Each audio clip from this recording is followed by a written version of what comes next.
There's an Easter egg in the little sneak peek in the trailer that I've noticed nobody's pointed out that I've been waiting for.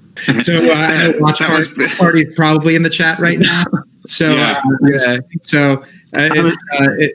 we'll see if WatchParty is able to find it. Yes, we will see, won't we?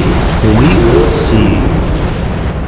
Welcome back, everyone, for a Cobra Kai Season 3 Watch Party. As you saw yourself, a challenge was issued to me personally by the creators of Cobra Kai. Find the Easter egg. Now, in my other video, I talked about the very hidden bow right here on the mat. We know it's similar to the bow Daniel had at Valley Fest.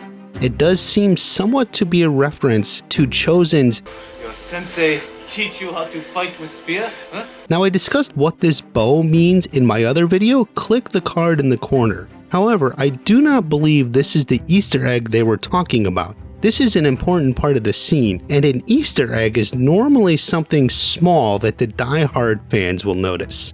Now, Easter eggs aren't my strongest suit. To be good at Easter eggs, you need a wide breadth of knowledge of Karate Kid lore. Not just the movies, but the books, the soundtracks, everything.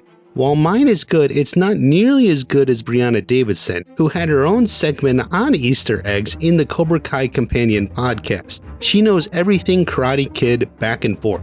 We discussed the possibilities that night, and she was the one who cracked it. She revealed it on the live stream I was a part of, and it involved this little guy right here. This is the Easter egg that the big three were talking about on their live stream with Cobra Kai Kid. Yeah. They said that they had put something in the trailer that no one had noticed. So to clarify, here in the far corner of this shot is a little Easter egg to the Karate Kid cartoon. The plot of the cartoon was Mr. Miyagi, Daniel, and some girl named Taki were trying to recover the stolen shrine from a temple in Okinawa. They went all over the world, and it was important because the shrine has these magic powers. Knock sword from hand. Miyagi put power back in shrine. How'd I do that, Mr. Miyagi? Maybe luck, maybe magic. Who knows? I don't know. It wasn't very good. Anyway, we can further confirm that this is indeed the shrine from the cartoon by this tweet from John Hurwitz. He teased that there was an Easter egg in Season 3 that was from the cartoon. As luck would have it, that Easter egg was in this trailer tease as well. In the words of Eli's hero, Steve Jobs, I've got one more thing. Well, thank you, Dimitri. I do have one more thing. Hurwitz wasn't the only one to tweet about this hidden Easter egg. First off, note on the question about Easter eggs, it was Hayden who mentioned the hidden one in the trailer. Now let's look at Hayden's tweet from early January of this year. There's an Easter egg in Cobra Kai Season 3, in episode 305, that is such a deep cut, no one will get it on the first watch. Most will never get it. If you do, you are truly obsessed with this franchise. When he tweeted this at the time, most of us assumed it would be something from the cartoon. It's hard to imagine a deeper cut than this. I mean, not only is the reference obscure and most people wouldn't get it, but it's also sitting in the corner of the shot. It's not even prominent. We can reasonably assume then that this fight, no, friendly sparring match between Daniel and Chosen takes place right in the middle of the season at episode 5. What can we deduce about the season's timeline from this? Well, if you saw my Okinawa video from over a year ago, I said the Okinawa trip would likely be 4 to 6 episodes in the middle of the season. You can imagine Daniel at this point in Season 3 is probably a lot like Daniel in Season 1. You remember he had lost his balance. Cobra Kai was getting to him. He was acting in a way that wasn't normal for him. Not only getting the rent raised, but coming to gloat about it. He had to get reamed out by his wife until he sought Mr. Miyagi and stepped back into karate. You can sense a similar pattern flowing here. Instead of getting reamed out by his wife, however, he loses a fight to Chosen badly. He needs to regain his balance and again seek out Mr. Miyagi. The end of episode 5 will be Daniel learning the secret or learning of it.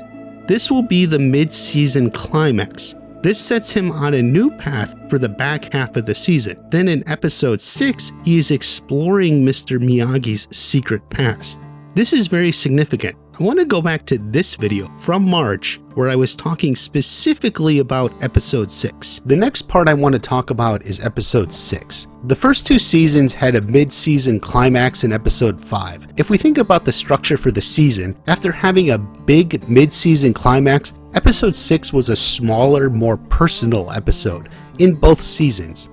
Remember how in season 1 it opened with a young Johnny, only to cut to Johnny here? It also gave us an important piece of Johnny's backstory. The same with season 2. This is a small personal story that is also important in terms of history and backstory. I think episode 6 of season 3 will be similar. If we are really going to see the foundation of Cobra Kai, I think episode 6 is when it's going to be.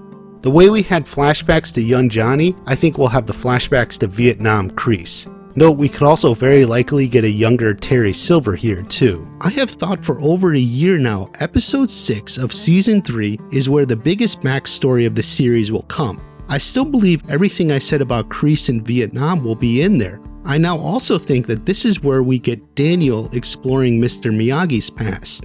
Both ends tie together neatly. It's in balance, you could say. That means for midway through season 3, we'll have a fight with the kids discussed in another video, and Daniel losing his balance only to learn of some secret or something about Mr. Miyagi. That gives him direction to explore Miyagi's past in episode 6, of which at the same time, we will likely learn the origins of Cobra Kai via flashbacks to Kreese's time in Vietnam. All of this moves the story forward while sticking to the plot structure the show has established. It makes a lot of sense. Do you like the idea of a mid-season climax followed by a heavy backstory episode? We can start putting the pieces together to get a glimpse of the season. Be sure to subscribe because there's a lot more to go. On our next watch party, we're going to talk about the beginning of season 3 as I have a few things to clear up. Have a great day. I'll see you on the next watch party. I'm fine here just making the statement official that the guy who flips Daniel over is Mr. Miyagi's long-lost son, Carl. So Carl Miyagi is going to play a major role in season 3. This is upsetting, Hayden.